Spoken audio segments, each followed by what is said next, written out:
Hey everyone, Jess here again with my second commentary on my review of Yu-Gi-Oh! The movie. Hello and welcome back to Movie. Yes, the thing I'm now trying to aim for with any normal review I'll do from now on is just simply come up with a random punchline. Don't be like nostalgia critical, like I remember, so you don't have to. Diamond Hagen, greeting gentle viewers, or something like that. I just want to keep it as random as possible, so that's what I'm doing for my punchlines when I introduce myself from now on. So that's something going on.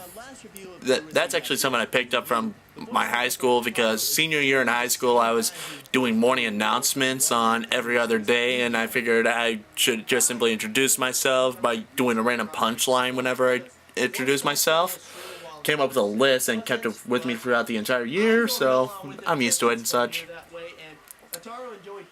So yeah, about the reason how I was switching from Urusei Yatsura into Yu-Gi-Oh! The movie is that I was doing research up on Wikipedia, of course. I mean, it's mostly generally correct, but you may never know, especially when something that's close on the borderline of obscurity as Urusei Yatsura. I mean, it's not exactly that widely popular in America, but in Japan it really is, because Lum is practically a bit of a sex icon herself in Japan.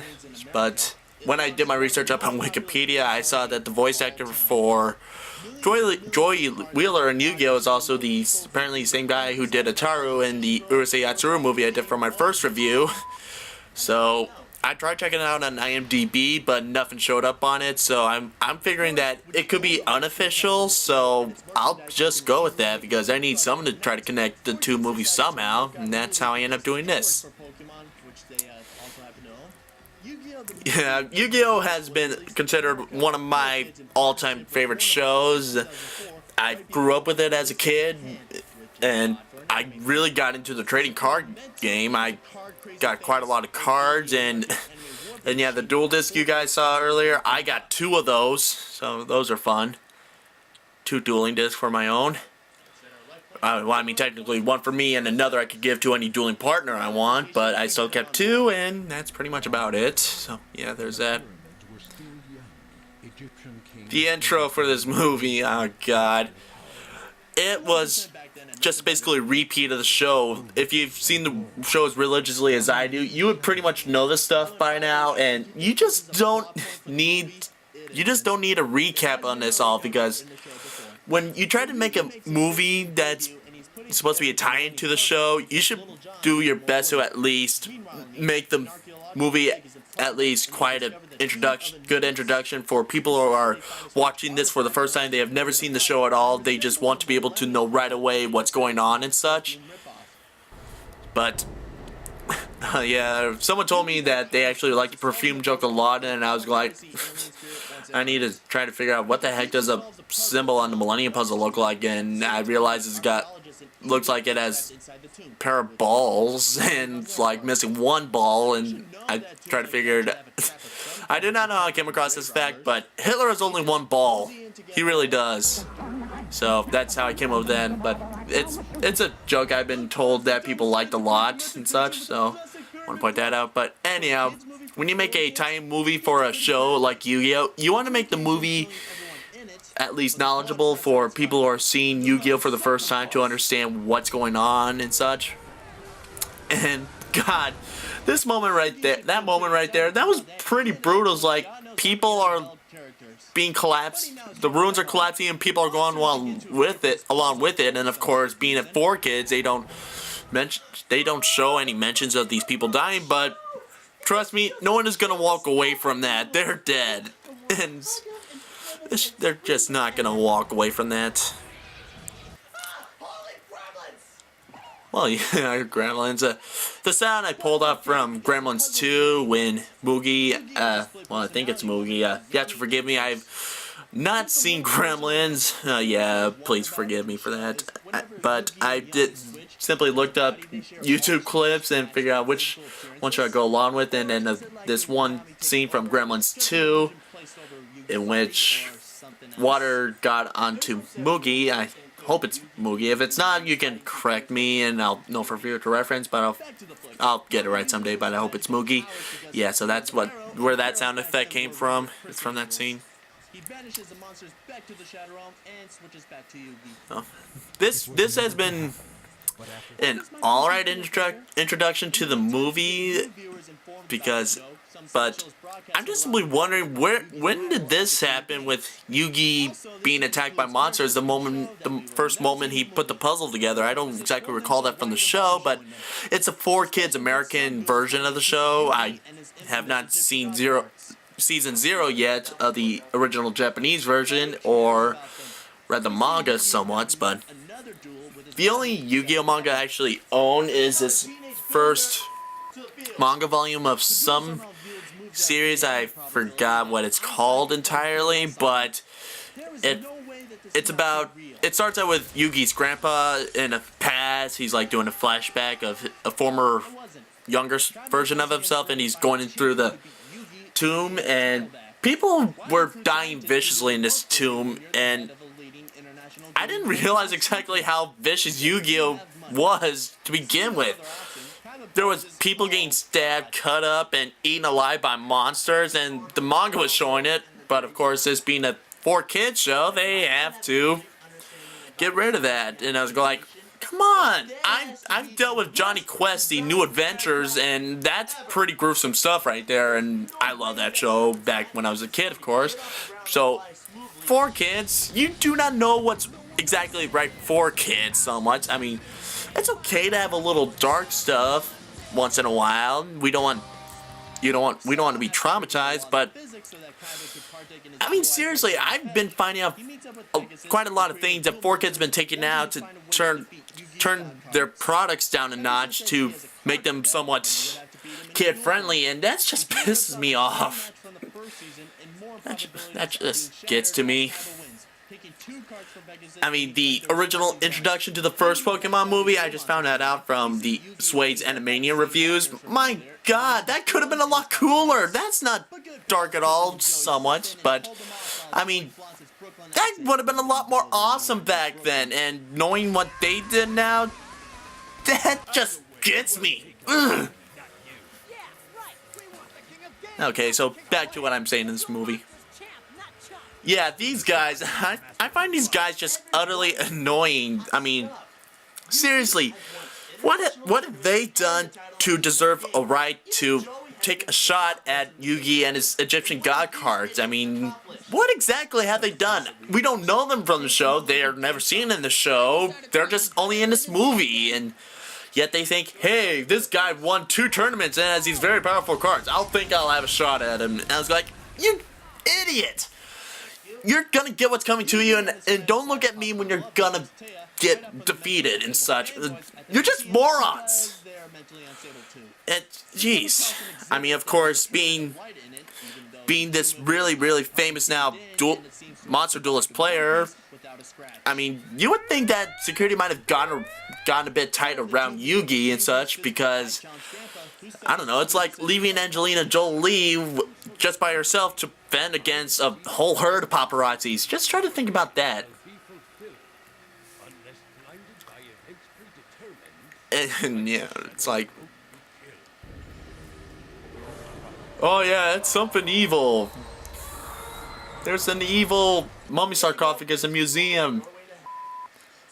Yugi experiences a vision and returns Yeah. to reality pretty quickly. Yeah, this movie, to be honest, it was just mostly completely random. There were plot holes everywhere and such, things that didn't make sense, things shouldn't happen, but they do anyhow. And then, here's the thing about this movie.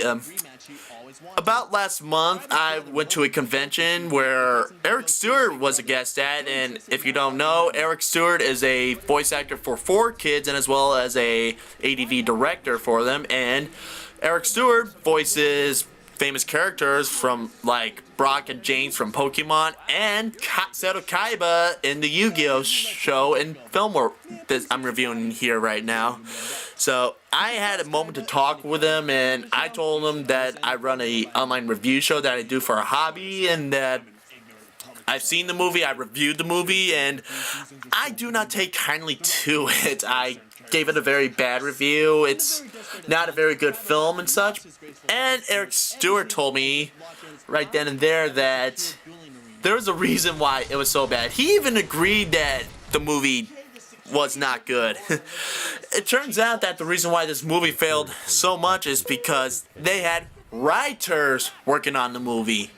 And not only did they have writers working on this movie, they had writers working on different parts of the movie. And that they were not in good connection with each other about what's going on with each other. And I'm like, oh god, no. They didn't. They just seriously didn't. This bit right here. Yeah, I should have thought twice about this bit right here and probably should have taken it out. A couple people are telling me that this bit is not exactly as funny as you would have thought, and looking back at it now, it's like, yeah, it's not. I should have edited it out.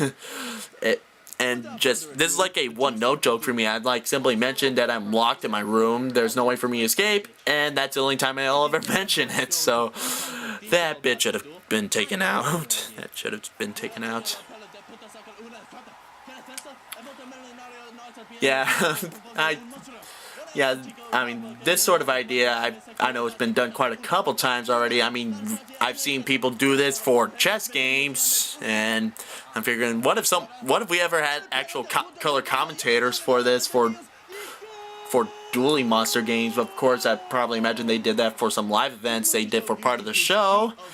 I believe so. But, I mean, what about if they got one of those Spanish soccer color commentators to do that? I mean, that would be interesting to watch. And so, what I did is that I originally wrote out in English what the Spanish goal would probably say and translate it, and then I went to Google Translator, then had it translated into English, and what I got from there, I would then simply say the Spanish translated version from Google, and that's pretty much about it. That's what I did right there. I have taken Spanish classes before, so I kind of knew what I was saying somewhat, but I do not pull off a perfect Spanish accent. Well, not exactly. I can pull off a Spanish accent. I can do the Spanish accent. But not exactly like Antonio Banderas cool. Something, but I can work on it, but not right now. So, enough of that. The mummies are coming to get you, and somewhere in the labyrinth. Yeah, of course, you saw me do a labyrinth reference clip, and I like Labyrinth, but this is almost ripping off from Labyrinth. It's just that they only added in metal doors. And yeah, seriously, these guys should have voted some copyright to Scooby-Doo for going zoinks, but I guess that's a bit of parody right there, but we would not have zoinks if it was for Scooby-Doo! Oh, that sucked. Well, should not be doing that right there and there. But this duel that Seto and Kaiba Yugi are doing right now takes up easily two-thirds of the film, and it's just really, really boring. Because I've seen this kind of duel before already in the show. I could just simply watch the show instead of this. But the only thing I would give props for is that this new monster, of course, that Yugi used, and that's sort of cool, but the rest is just boring. And this is really what the film is doing. It's just going for this duel that could have been done in the show yet again and probably be one of the lamest episodes, but they don't need this for a movie. And my god, exactly how many forms of the Blue Eyes White Dragons are there? There's like so many. It like changes as much as Michael Jackson, of course, as you saw the basis for that joke right there. And seriously, this thing I have going on about the show is that it's a hologram projector based game that would be really cool in real life, but obviously we do not have the technology yet, and someone get the technology, that would be really awesome. But anyhow, a hologram projector based game is causing mass destruction to a dome. That's physically impossible. But then, of course, that's where Kaiba should have realized that something weird is going on. Go like, holy crap. This game is causing my dome to be destroyed. I need to stop because I don't want to pay insurance for this. Yeah, I mean, Kaiba is just that stubborn. It doesn't matter if a supernatural hologram projector cross game is causing destruction to his own property. He just simply wants his title as the reigning duel monster champions back. Just give it back to him, alright? But no, don't give it back to him because Kaiba would end up being a bit of a smart aleck again, and we don't want that. And this moment right here, I remember, is that they're inside a spirit world, and Taya is a spirit inside a spirit world is going like, what the heck? I mean, no, Taya was first sucked into the world, and she should be just like one of the guys, just a normal spirit inside spirit world, but then no, they like, it's like spirit inception. That's what was going on. Taya was a spirit inside a spirit world, but in a literal sense. Yeah, it's confusing, but if you watch the film and you would notice it, I was like, what the hell? Yeah, it's just a bad movie, of course. In this moment right here, Kaiba's still not taking a hint, even though he's hearing voices inside his head, and like, oh god, how much longer is this movie gonna go? A half hour? No! And yeah, this is where things totally went kaput. I mean, there was supposed to be a build-up for the appearance of this guy, but where's the build-up? This guy just simply appears out of nowhere for no good reason and takes over the duel, and I was going like, what the heck is this? Is this non-linear plot? Where's the sense in all this? Where did it all go? And oh god, it's just a mess. It's a mess. For kids, I hope you're happy with trying to milk the cash cow, and while making me feel it's just about as stupid. God.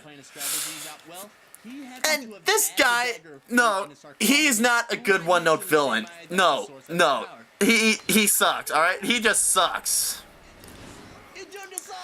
And then the point where you can figure out exactly how to defeat him, it wasn't too easy of a riddle that the Egyptians left on the villain's sarcophagus. At this point, I forgot the villain's name. It's that bad. I forgot the villain's name. It's just that bad. I mean, for the fact that the same guy has a weapon, the same weapon that could screw him over and his plans for world domination is right next to the source of his power.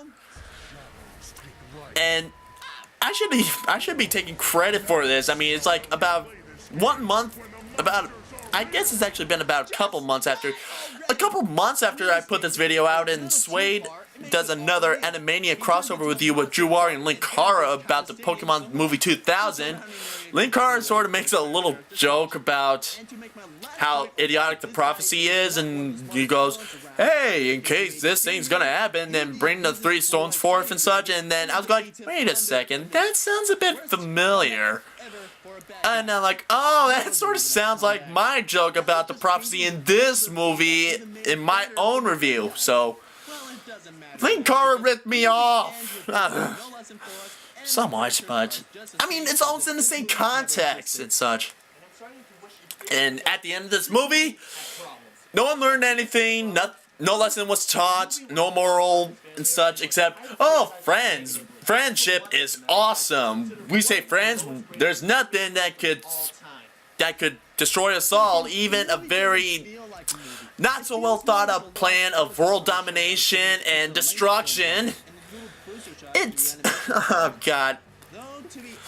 Yeah, this is seriously for kids. This is a little trying to milk the cash cow as much as possible. There was nothing taught from this. There was no contribution to society at all whatsoever.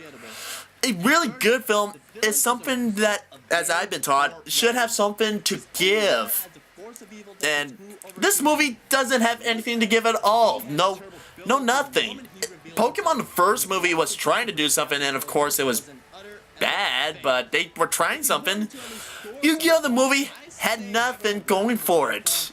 And if you think they were trying to go like, friendship is the key to everything, they do that in the show! Oh my god! Seriously! And yeah, I think I actually like the scene I do at the end of this review, in which I just simply try to have a nice chat with Seto Kaiba, like be a sort of guidance counselor, like mental therapist, like, Kaiba, Kaiba, we need to have sit down and talk. Here, lay it down. I've been noticing unusual behavior in you. What do you mean unusual behavior? This is how I always am. And it's like, dude, Kaiba, you're gonna keep this up. You're always gonna losing. And of course, like as I mentioned before, what's the name of the show? Yu-Gi-Oh! And it's like, yeah, sorry, Kaiba. Whenever you're gonna face against Yugi, odds are in his favor, you're gonna lose no matter what kind of cool cards you have. You're just gonna lose. And yeah. Yeah, I was like sort of imagining what exactly, if this is Kaiba right now, he's like going to the verge of insanity of trying to get his title back. I wonder what the guy who was a champion before him would be like. And so that's pretty much it right there. So yeah. So that was my Yu-Gi-Oh! The movie review, and thanks for watching and such. And I'll be doing a few more commentaries coming your way soon, and just thanks for sticking around.